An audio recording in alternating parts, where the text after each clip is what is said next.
صباح الخير عليكم وبداية أسبوع موفقة. اليوم هو يوم الاثنين، وهذا النهار هذا هو أكثر يوم مكروه من عند أغلبية ديال الناس، حيت كيكون بداية الأسبوع، يعني الضغط، الخدمة والمدرسة وزيد زيد. ولكن أنا قررت نحول هذا اليوم هذا إلى يوم إيجابي، ندير فيه روتيني للدار ديالي اللي غادي نشوفوه مع بعضياتنا في هذا الفيديو هذا. وباش نبداو بداية جميلة خاصنا نبداو بنهار جميل، وهذا النهار هذا غادي نبداو بواحد الفطور غيكون زوين ولذيذ. غادي نوجد معكم واحد الحريشه ديال الذرة صحيه باش تعطينا واحد الطاقه زوينه باش نبداو نهارنا بشي حاجه اللي كتعجبنا. المهم غادي ناخذ واحد جوج كيسان ديال دقيق الذره، كنزيد ليه واحد معلقه صغيره ديال الملحه وواحد شويه ديال العسل صافي، وواحد الكيس ديال بيكن باودر وشويه قلت لكم هكا ديال العسل كنديروها، كنخلطوا كلشي من بعضياتو صافي. من بعد كنضيف ليها جوج معالق كبارين ديال زيت الزيتون. بالنسبه لهاد الذره هادي راه ما كضركم حتى شي حاجه، كيف قلت لكم صحيه، كتجي لذيذه بزاف. تقدروا ديروا لها شويه ديال اليانسون ولا شويه ديال الزعتر. انا في الصراحه خليتها بحال هكايا، بغيتها تكون بحال هكا عاديه. صافي كنخلطوها هكا شويه بالمعلقه، شويه من بعد كنديروا يدينا من الاحسن كنرملوها بحال السميده العاديه، بحال الحرشه العاديه اللي كنديروا.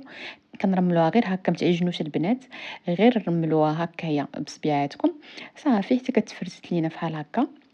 التخميره راه بيكنج باودر راه ذكرتها لكم في الاول، ولكن انا راه يلاه درتها دابا ماشي مشكل. صافي كناخذوا شويه من داك الخليط كنخليوه جانبا باش كنفندو فيه ديك الحريشه ديالنا. وهذاك الشيء اللي بقى راه كنزيدوا ليه الماء، واحد كاس الا ربع بحال هكاك ديال الماء، وحنا كنخلطوا صافي. غادي تخلطوها هكا مزيان ونخليوها من بعد حتى تشرب لينا. هاد الحرشة هادي في الصراحة راه كتجي لذيذة البنات بزاف. حتى لوليداتكم بحال هكا جاي الدخول المدرسي تقدروا تبقاو توجدوها ليهم هكا صغيورين ولا هكا وحده كبيرة وتقسموها يديوها معاهم، يدهنوها بكونفيتور ولا باي حاجه. راه كتجي لذيذه بزاف، انا متاكده غادي تعجبكم الا وجدتوها. صافي غطيت على واحد 10 دقائق، من بعد دهنت هاد المقيله هادي تكون ما كتلصقش. دهنتها غير بشويه ديال الزبده باش ما تلصقش لكم الحرشه. صافي كدهنوها هكا مزيان، دهنوا لها الجنيبات ديالها حتى هي مزيان، وكناخذوا شويه من داك الخليط اللي خلينا جانبا كنرشوها بحال هكا. حاولوا ترشوها البنات على المقله كامله. صافي كناخذوا الخليط ها هو كيفاش كيجي بحال هكا. انا كنخلي شويه هكا سائل. صافي كنكبوه بحال هكا وكنحاولوا نبسطوها من بعد بالمعلقه، وكندير نرشوها بهذاك الخليط اللي خليناه من قبل. كنرشوها هكا شويه من الفوق. صافي العافيه، بالنسبه للعافيه كتكون شويه ناقصه، ما تكون لا مجهده بزاف وما تكونش مطفيه بزاف، يعني النار تكون متوسطه. صافي وخاصنا نخليوها هكايا تبقى طيب، وحنا كندورو فيها، كندوروها هكا في الجناب باش كتجينا محمرة من الجناب كاملين، وكتجينا هكايا زوينة. صافي انايا درت لها هذاك الشيء اللي بقى من الفوق، هذيك الذره اللي بقات من الفوق، وانا كندورها كي قلت لكم بحال هكا حتى كطيب لينا. صافي فاش كتبان لكم تحمرات من الجناب قلبوها البنات للجهه الاخرى. انا راه درتها هنا شويه رقيقه حيت كانت عندي المقله شويه كبيره. صافي وهنا يجد نوجد الفطور ديالي كي قلت لكم تهلاو في راسكم وتهلاو في النفسيه ديالكم، وبداو في السيمانه ولا الاسبوع بواحد الحاجه اللي هي زوينه، اللي هي كي قلت لكم انا الفطور اول حاجه كنبداو به النهار ديالنا. تهلاو فيه في راسكم باش يطلع عليكم شويه المغال وتجلسوا وتعقلوا على نفسكم كي كنقولوا. انا وجدت هنايا الفطور ديالي، غادي نجلس ونعقل عليه مزيان ونفطر فطير ديالي، ومن بعد نتلاقاو باش نبداو الروتين ديالنا ديال يوم الاثنين. عسى يجود بوصال المستهان.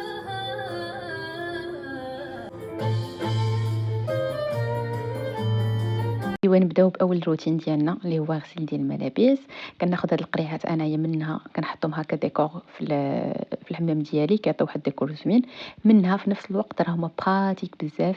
علاش؟ حيت كنكونوا دايرين فيهم هذا المنظف هذا ديال الغسيل، كيبقى يبان لينا شحال خاصنا نزيدوا عليه، بحال هكا الا نقص ولا شي حاجه كنعرفوا شحال خاصنا. درت هنايا غسيل الملابس ليكيد، خاصكم ديروه في هاد الدرج هذا اللي كيكون على اليسر، وكنزيد عليه الخل كي اي الا كانت شي طبعه ولا شي حاجه كتحيد من الحوايج. وفي الدرج الوسطاني راه كنديروا المنعم ديال الملابس. صافي كندير هنايا الحويجات ديالي. تقدروا تزيدوا عاوتاني حتى في الداخل ديال الماكينه تزيدوا داك الليكيد، انا ما درتوش في الصراحه.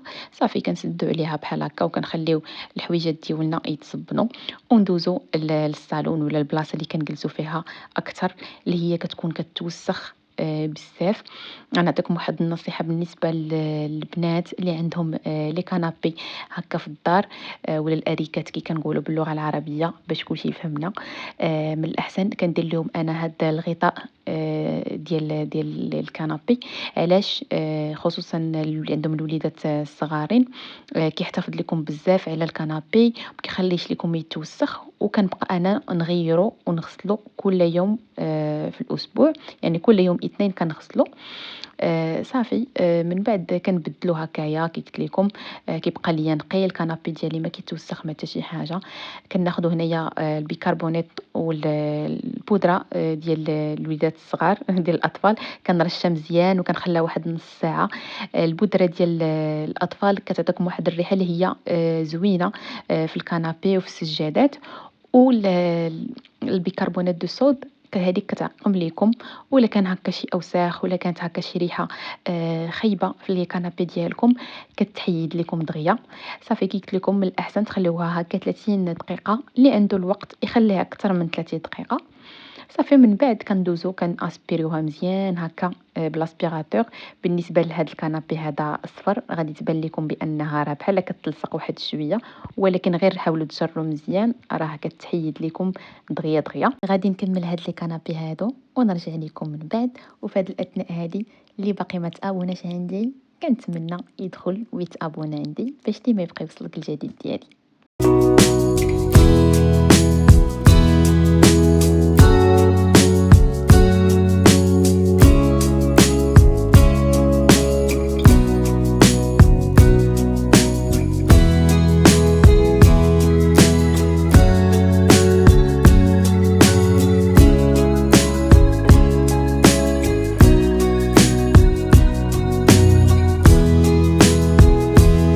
وصلنا للمرحله ديال التعطير اللي كنحماق عليها انايا، حيت كنحس بانني صافي سالات المهمه ديالي.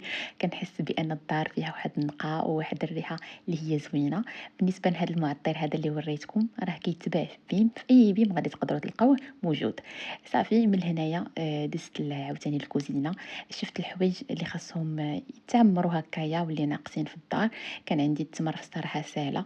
هنايا عندي هذا الدرج هذا فيه جميع الحوايج اللي كنبغي بقوليات، الحمص، العدس، اي حاجه.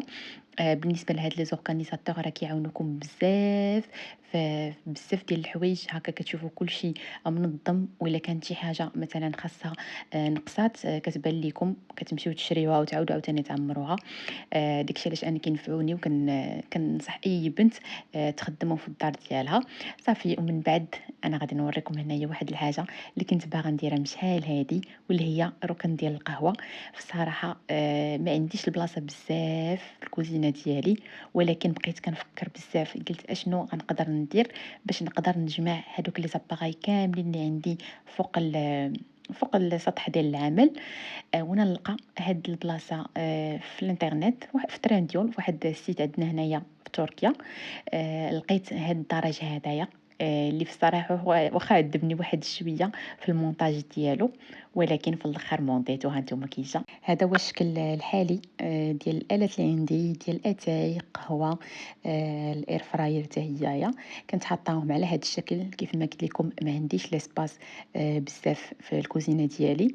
داكشي علاش قررت ندير داك الدرج. ان شاء الله اللي غادي تشوفوه غادي تقولوا لي الراي ديالكم كيفاش غادي يجي.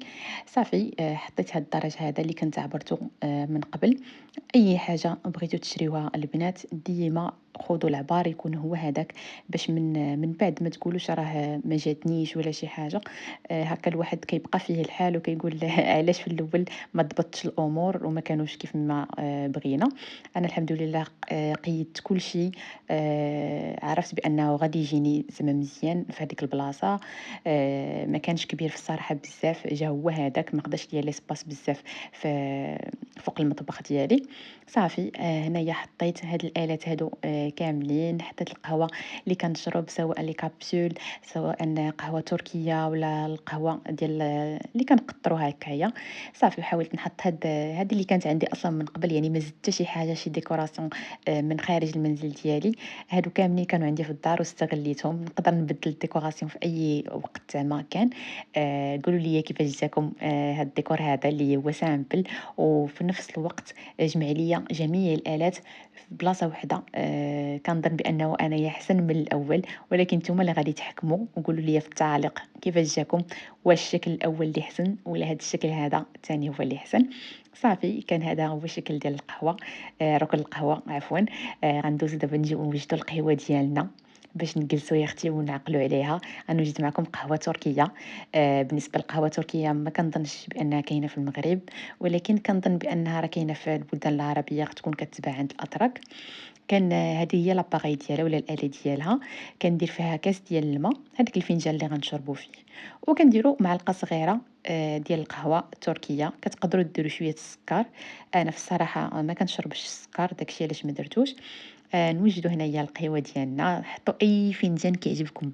حتى هو راه كيعطيكم واحد الطاقه، واحد الحيويه في النهار ديالكم راه ما كتصوروش. شتيها غير هاد الجليسه هذه اللي كتجلسها مع راسك في اخر النهار وكتقولي صافي انا ساليت الشقه ديالي، ساليت الروتين ديالي، راه كتطلع لك المورال وكتقولي الله على راحه. صافي سالا كل شيء.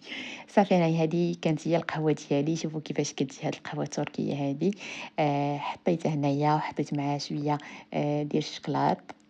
لابد القهوة كديروا معها الشوكولاتة هنايا في تركيا.